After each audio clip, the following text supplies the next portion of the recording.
This is Chunk.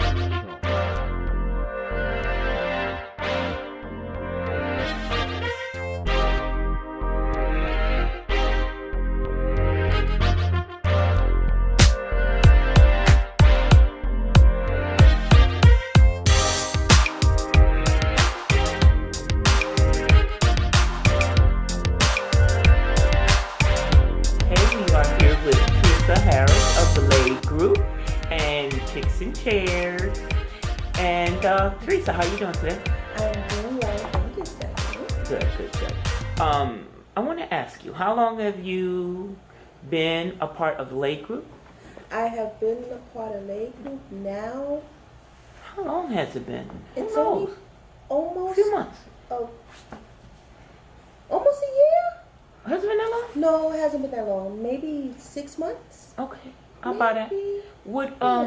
What's your role? What do you do? Well, my role is I am in the lay, but I'm chicks and chairs. Mm-hmm. And I guess I have other roles of when we do fundraising. Okay. Show me the money!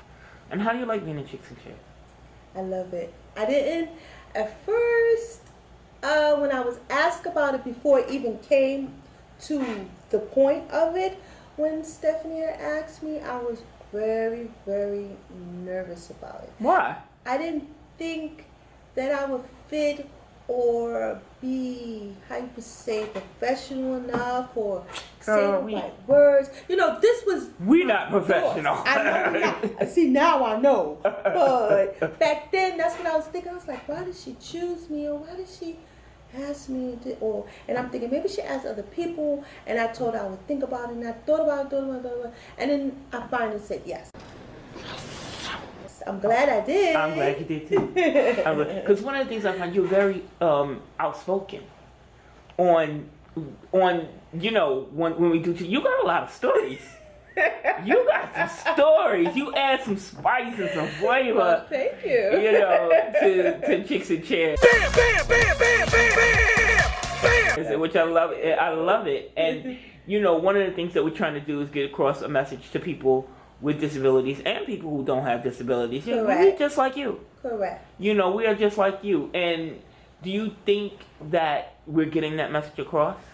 So far, we're doing pretty good. I think so. I have been telling a lot of people. I have been sharing. Mm-hmm. So far, yes. Okay. I think we are. Some of the feedback that I've gotten is that we talk about the subject matter that we talk about. You know, because a lot of times we get into sex, that we talk about it in a different way.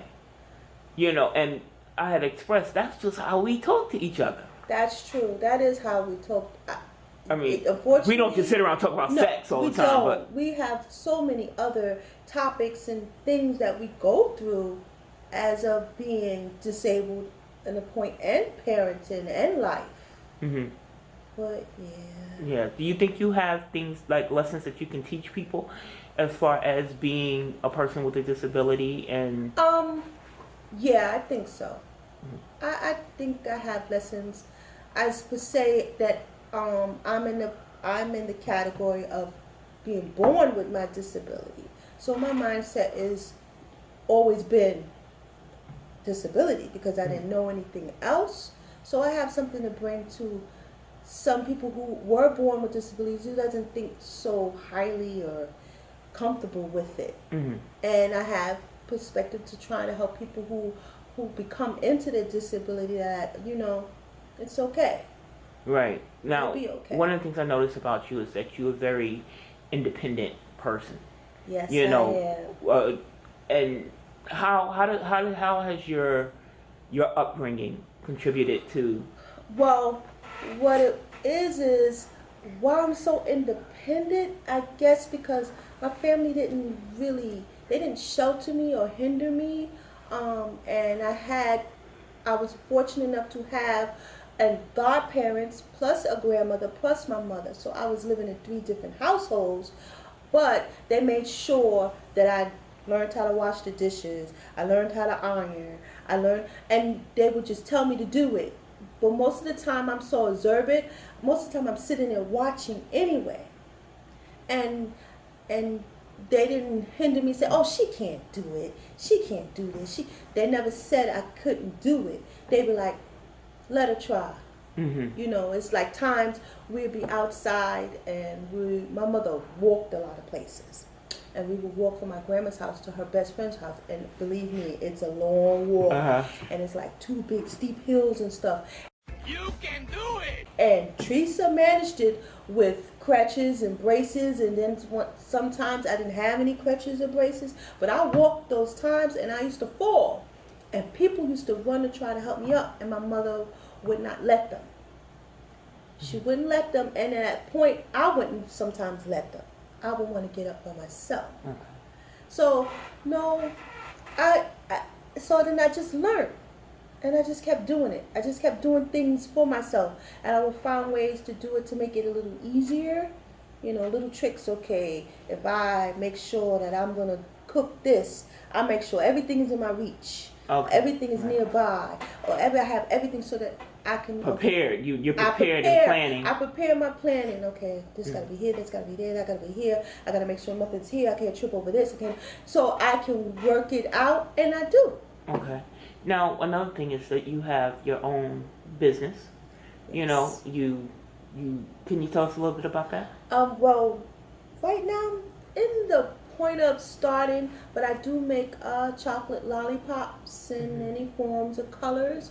And I majority do it mostly on the winter because it's easier. Oh, in the well, winter. wait. I didn't think about that. Because the chocolate melts. Now, sometimes it's a little difficult, but I can make them. It's just that I got to keep them very cold and they got to get where they're going quick. Right. They melt. They'll melt.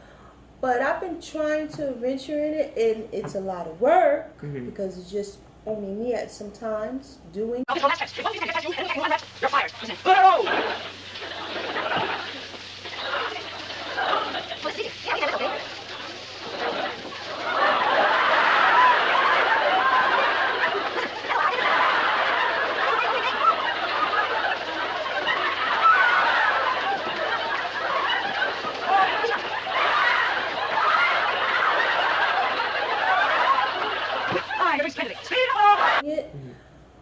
But it's fun. My sister started it, and she told me I can take over and do it. Does that give you a special sense of accomplishment? Yeah. At times, I feel very, when I do my lollipops and I either take them to the events, because I take them myself, because most of the time I am invited. And when people see them and open them and see what they got, they're like shocked. Now, it's not on no expertise thing where they take the colors and they paint and all of this and that, but I have my own strategy and tricks to how I make my pops look. They all look different, but I work it out, and I see the people's excitement and how you say, pleased with it, or right. I guess the word for it, and that makes me feel good that I did something, you know. Good. Now, I want to actually go back to Lay, and I want to ask you where do you hope that as a group that we go, you know, how we can accomplish? I hope we accomplish really big things where we have studio time, or I'm thinking big. All right, then go ahead, girl. Go ahead. Maybe we'll have studio time, or maybe we really would have an actual, you know, one of those shows that come on cable where they have the channel. You ain't thinking big enough. We talking about network TV. I'm starting from there. Or we can get on like little talk shows, and, you know, and people can see what some of us are really all about, because you know they're, you know, but in the disability world of mine, at least of our experiences. We're not experts. We're just We're getting there. Right? We're getting there. Very good. Thank you, Trisa. I appreciate Thank it. you. Hi. And thanks for being a part of the Chairs in the Lay. Cheers. And Watchmen on the Moon. Oh yeah, right. Oh yeah. Oh yeah.